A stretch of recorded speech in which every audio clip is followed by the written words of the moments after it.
The roots are the most important part of a tree. Roots give stability and provide nourishment.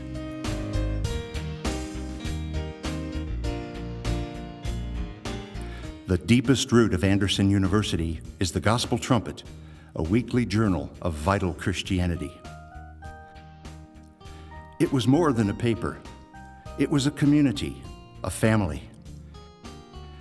They lived together in this large home in Moundsville, West Virginia, in the late 1890s and early 1900s. More than 100 women and men who loved God and simply answered His call to publish the good news of unity and holiness far and wide. E. Byram was editor of the Gospel Trumpet. They called G.P. Tasker to serve as their pastor, their spiritual leader. Frank Shope, a talented engineer, designed their buildings. Here are 13 of them. Look at how young they were. The saints, as they were called, were young adults, most of them in their 20s and 30s. While others were off making their fortune, these spiritual ancestors of ours volunteered their time and talents for the good of the cause. We can never fully understand or appreciate the debt we owe to them. For if they had not done what they did, Anderson University never would have been born. The Byram brothers, Enoch and Noah, decided to find a more suitable location for a permanent home for the publishing ministry. After scouting out many locales, they chose Anderson, arriving at the Pennsylvania Railroad station. This photo was taken after the move. Note the sign in the left background, Gospel Trumpet Company. This was the first location of the publishing plant in Anderson. This closer look at the building shows what it looked like before the Gospel Trumpet sign was erected. It stood in downtown Anderson at the corner of East 9th and Central. The Gospel Trumpet Company, publishers of holiness literature. Here are the exact same 13 men as before, plus an older bearded gentleman on the right side behind the bed frame. It's winter, and Enoch is by the stove. The man wearing an apron and sitting on the chair with his back to us is the cook. They had to build their own beds. In the foreground is a straw tick. The next morning, the same 14 men are at breakfast. E. Byram, remember, is the editor of the Gospel Trumpet. Frank Shope is the one who will supervise the building that will soon take place on the future campus of Anderson University. And William T. Moneyhun is the local businessman who invited and persuaded the Byram brothers to come to Anderson. He will build his home on the corner of East 6th and Walnut. It will eventually become the Dorothy Blevins shop and currently serves as the home of AU's radio station, WQME. This pre-1906 aerial view of Anderson looks east from the old courthouse. Notice the location on the right of the Gospel Trumpet building, and in the top left, the property purchased by the Byram brothers, which would become the campus of Anderson University. In those days, there were no trucks. Everything had to be moved by horsepower, real horse power. They arrived in the winter of 1906, and this is what the Eastside Property looked like from what is now the corner of East 5th and College. We took the exact same shot so you can see what this intersection looks like today. Notice that the same two trees that were there in 1906 are still standing. They got a little bigger and a lot older, more than 110 years older. It was bitter cold that winter of 1906, and hardy workers were needed to excavate the land for the Gospel Trumpet Workers' Home, what we knew as Old Main, on the corner of East 5th and College. This view is looking north from East 5th Street. In the background, on what became University Boulevard, is the front of an existing farmhouse that became home to E. Byram's family. Standing in the same spot today, we look through the Decker Hall breezeway at Nicholson Library standing exactly where the Byram house was. And this is a composite of the two photos, showing the exact location where the workers were digging.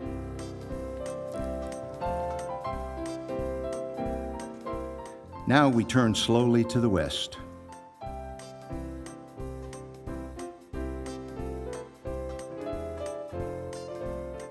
And there is Park Place Church of God, where Noah Byram's home once stood. Frank and Charlie have a lot of helpers now. They got the word out. It's winter, and you can't use those horses on the farm. Bring them over and help us dig out the basement of the Trumpet family home. As many as 8 teams of horses, each one pulling a slip scoop to dig out the frozen dirt. Meanwhile, elsewhere on the property in a temporary building, there was a crew making cement blocks. At one time, they ran 3 shifts of 8 hours each, working around the clock, making blocks in forms. The gravel in the wheelbarrow on the right was hauled from their own gravel pit, which was on the southeast corner of Nursery Road and University Boulevard. They dug in that gravel pit for many years because they built many buildings. Eventually, that pit became the dump for the Gospel Trumpet Company. Tons and tons of material filled that hole and brought it back to street level. There were crews digging gravel, hauling by horse and wagon, making blocks, and stacking them up near the building site. Here you see more than 17,000 handmade cement blocks standing next to the foundation of the workers' home. These were college-age men, and they had a ball competing to see which shift could make the most blocks. One of the temporary buildings they made was Frank Shope's office, filled with everything he needed to design the workers' home and all the other buildings. By spring, the walls were coming up. On the bottom left are some of the timbers that they bought from the 1904 St. Louis World's Fair to be used in the framing of the workers' home.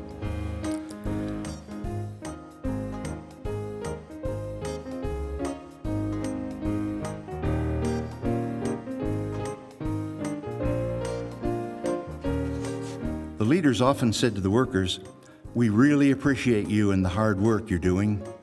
So bring your tools. We're going to take a photograph of all you guys who built this building."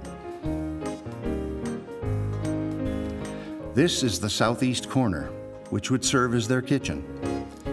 When the college took over, the kitchen was remodeled, and this is where all the offices were. The first 2 presidents of Anderson University, John Morrison and Robert Reardon, had their offices there. Downstairs on the ground floor was the college bookstore. In the fall of 1906, the walls are up and the roof is on. The crew is working on the interior, installing floors and walls. On this particular day, they came out for another group photo.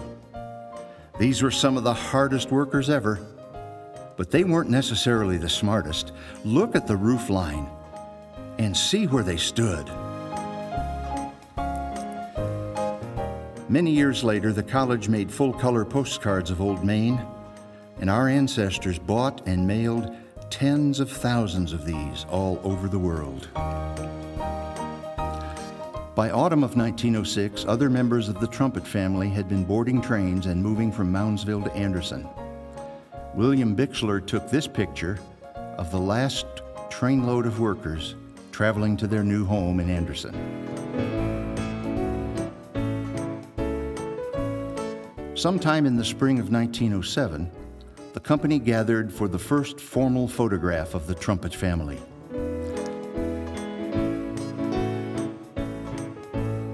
Here are some of the notable names in the center section of this photo. In the second row are A.L. Byers, who would write Birth of a Reformation. E.E. Byram, without Rhoda, who is ill and will soon die. Isabel and Noah Byram.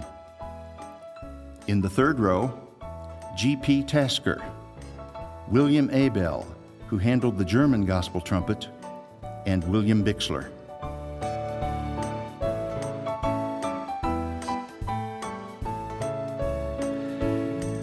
Inside, the family sits and eats as a family in the big dining room. No cafeteria line here. They eat family style. Just to the right is the large commercial state-of-the-art kitchen, able to feed more than 100 workers, 3 meals a day, every day, 7 days a week. The latest and greatest of everything available in 1907. Nobody receives a salary. They live in community, and all their needs are met by other members of the family. Here the sewing crew makes and mends every stitch of clothing needed by every man, woman, girl, and boy. Years later, after Anderson College took over the building, the sewing room became the biology lab, seen here from the opposite end. The rock garden was just outside these windows on the right.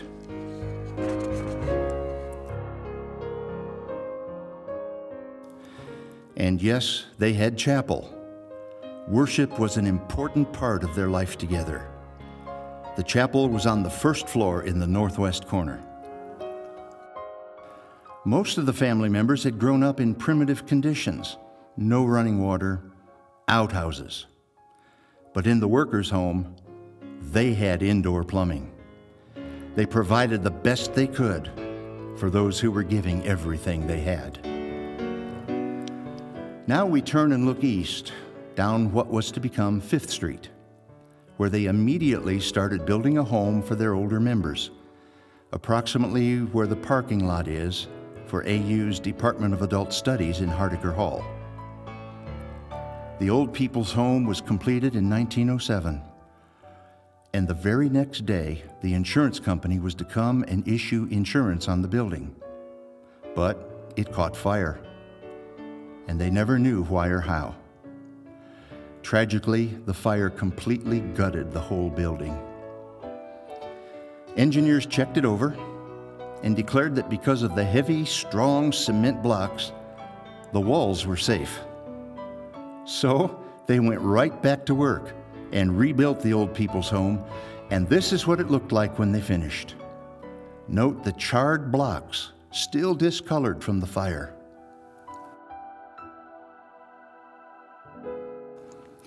Well, because of the devastating fire, they decided to create their own private fire company. The city of Anderson had purchased a brand new gasoline-powered fire truck. So the company made a deal with the city and took possession of this horse-powered city fire wagon. This was a bank barn built on a bank, the side of a hill. Horses entered on the other side of the barn, one floor down, where their stalls were. And today, here is the exact location of the barn and private fire department. The tree and the bench sit exactly where the barn was. And this AU student would be going into the lower level of the barn right now, if it were still there today. The Saints had an annual camp meeting, and they prepared places for it in 1907. They had to clear a large area for this tent, which was probably rented. It was on the spot where Byram Hall stands today. Anyone who has ever gone to a Church of God camp meeting knows all about bookstores. For many, this was their once-a-year opportunity to purchase Church of God literature and supplies. Some of us remember the famous mottos, and here is photographic evidence that by 1907, the Gospel Trumpet Company was already in the motto business. These are original, brand new mottos that were stored in Barney Warren's cabin in Springfield, Ohio. Get your bearings, because we're going off to the left of the bookstore now to see the outdoor baptistry. That's the bookstore in the background. Zooming in, we see that they put a fence around the baptistry for safety purposes. You can't have children falling into several feet of water. And children were there, because this was a family event. The whole family came to camp meeting. Accordingly, you could purchase fresh fruit, sandwiches, packaged goods like crackers, and other food items right on the grounds. This would be the 1907 equivalent of a snack bar. Now, we aren't certain, but we think that this is Sidney Warner, son of pioneer D.S. Warner. Notice on the right there's a wagon delivering fresh supplies for the store. Next, we look at a composite picture showing everything that had to be built before the 1907 camp meeting, starting at the west, the workers' home, the baptismal pool, E. Byram's home, the bookstore,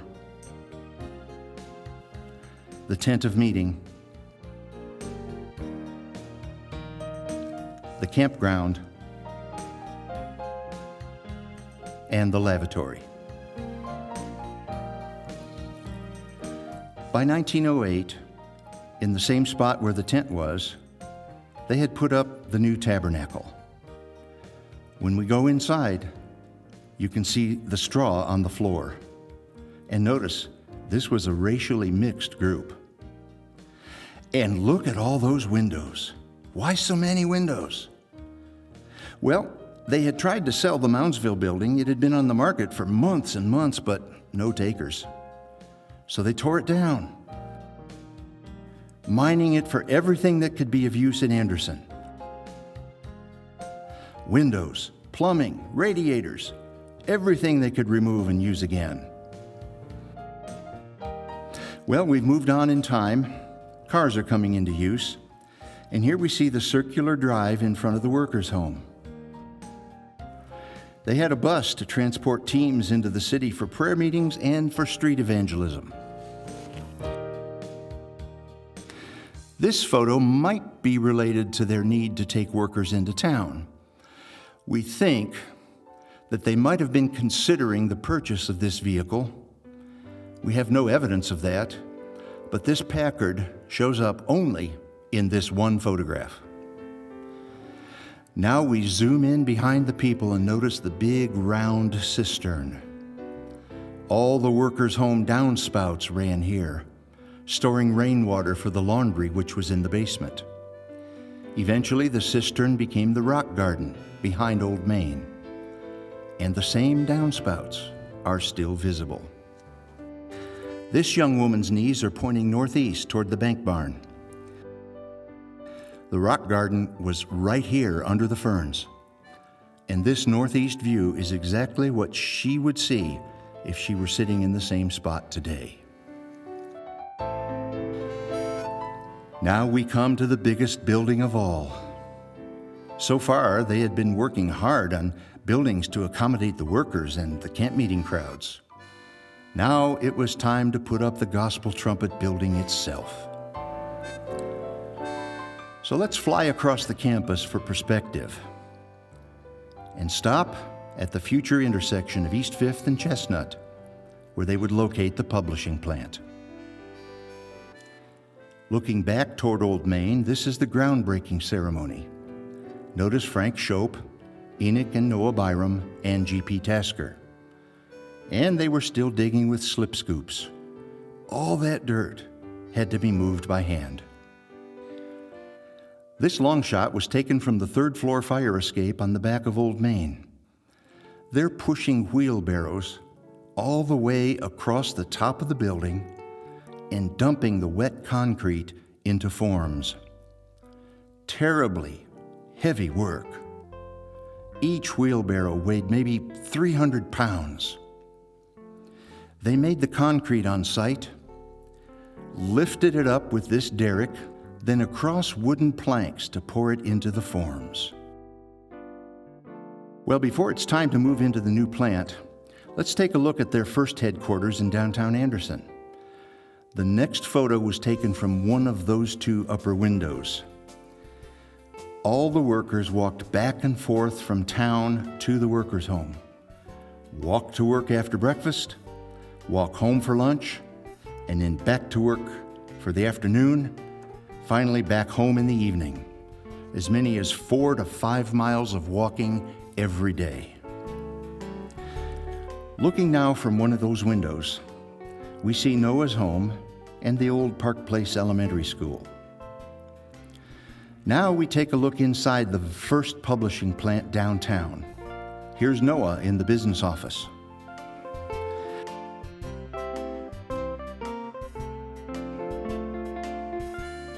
Notice all the natural sunlight entering the work area through those windows.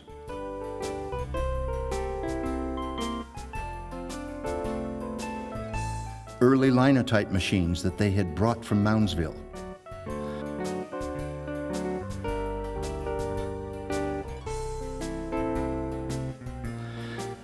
The huge printing press that they had dismantled and moved to Anderson.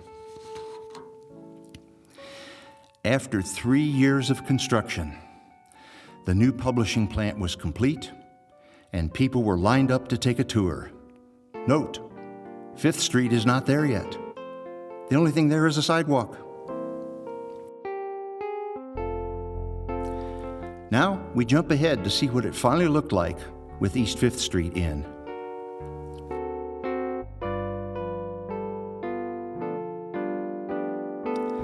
Now we look at it from the ground level sometime in the 1930s. And that tree on the left, it's still standing today. The top of the central tower was removed in the mid-1950s. The entrance with Noah and Enoch. Inside was a bookstore.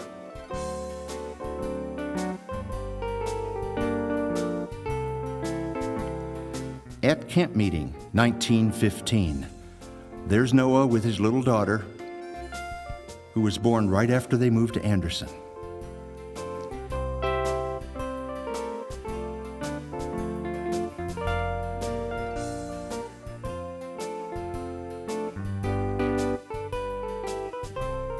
The crowds were growing astronomically, and the facilities could no longer serve all the people who came to camp meeting. So after 1915, the company embarked on several major building projects.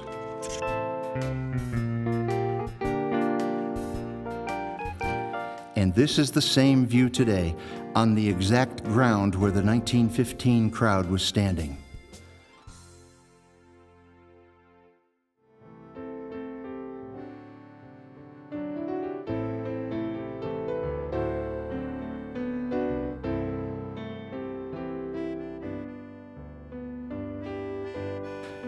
Here is where they started, on this little parking lot, which holds a lot of really important history. First to appear on that spot, this building was to become the dining hall on the ground floor, seating 1,100 people. And upstairs, a dormitory to take care of the camp meeting visitors every summer. Zooming in, you gain perspective of how big this building was. Look at the men on the roof. When the college got started, the building became the first gymnasium. Women's basketball. Inside, we see a gym class, probably in the 1920s. Playing basketball at night with early flash photography. Upstairs in the dorm is a college student shaving, reading a book, getting ready for classes the next day. His name? Harold Phillips, who would become editor-in-chief of the Gospel Trumpet. This is what the barnatory looked like a few years before it was torn down. Now we move toward the porch and take a closer look. This is what it looked like during camp meetings. Looking north right down the front porch, which is grass today. The cars are parked where the floor of the dining hall was. And before this ground became a parking lot, it served as the college tennis court in the 1960s. Now we look right down the center of the parking lot, where the railroad track of the interurban is behind where they're building the Great White Tabernacle. This would be Shope's final project in Anderson. He moved to Ohio, where he lost his life when he fell off the roof of a building. Zooming in, If you look carefully in the background, you can see the railroad tracks behind the tabernacle. Look for horizontal black lines. Those are the tracks. Moving to where those tracks were, we look east on University Boulevard. The thousands of people who drive past this spot have no idea what used to stand on that big empty field south of the boulevard. Watch closely as we bring in the interurban tracks, exactly where the street is today, and you can see two cars driving right where the trains used to travel.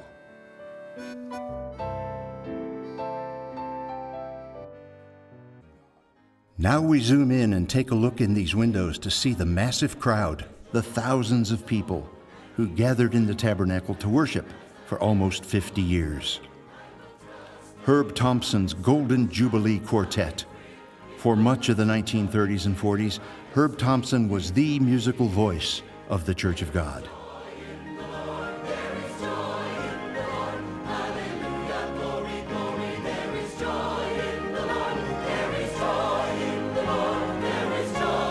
Yes, real sawdust on the floor.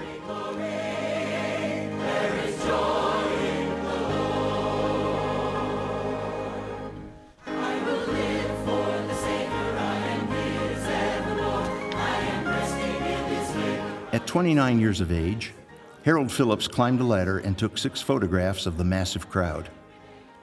We were able to stitch them together electronically in this panoramic view so you can grasp the immensity of the experience.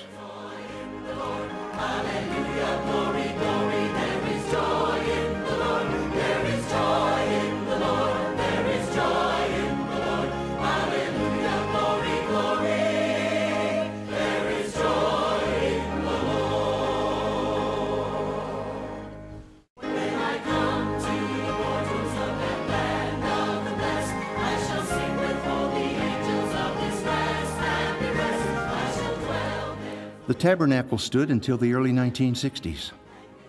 A massive snowstorm damaged the back wall, which was condemned. And the company decided to tear down the old tabernacle, which would be replaced by Warner Auditorium.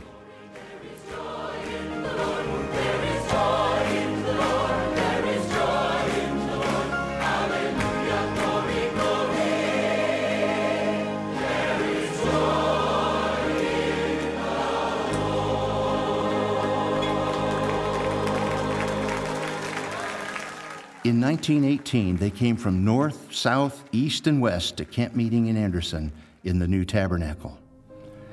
Tens of thousands worshiped, found salvation, were filled with the Holy Spirit, and were healed on this spot for almost half a century. Allie Fisher and her husband Joseph had saved the Gospel Trumpet when Warner's resources ran out. Had they not done this, the Trumpet family never would have been born, never would have come to Anderson, and Anderson University simply would not exist. Frankie Warner, Daniel's third wife, is now blind and being led around by Allie.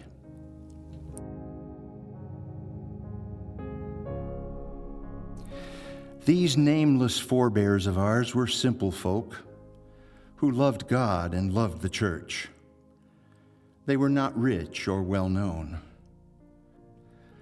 They never made history, but they changed history for every one of us, simply because they answered God's call and were obedient to the heavenly vision.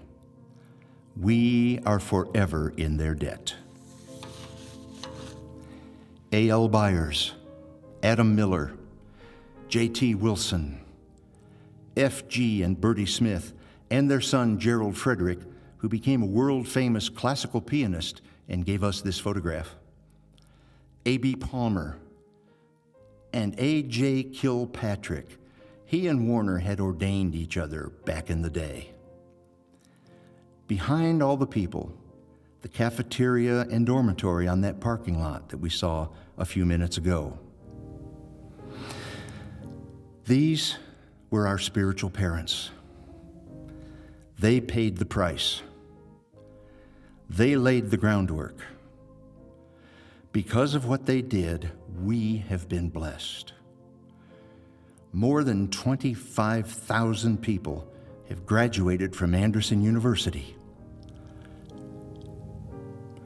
And the world was changed. Today, we pan across the exact same ground where they stood in 1918.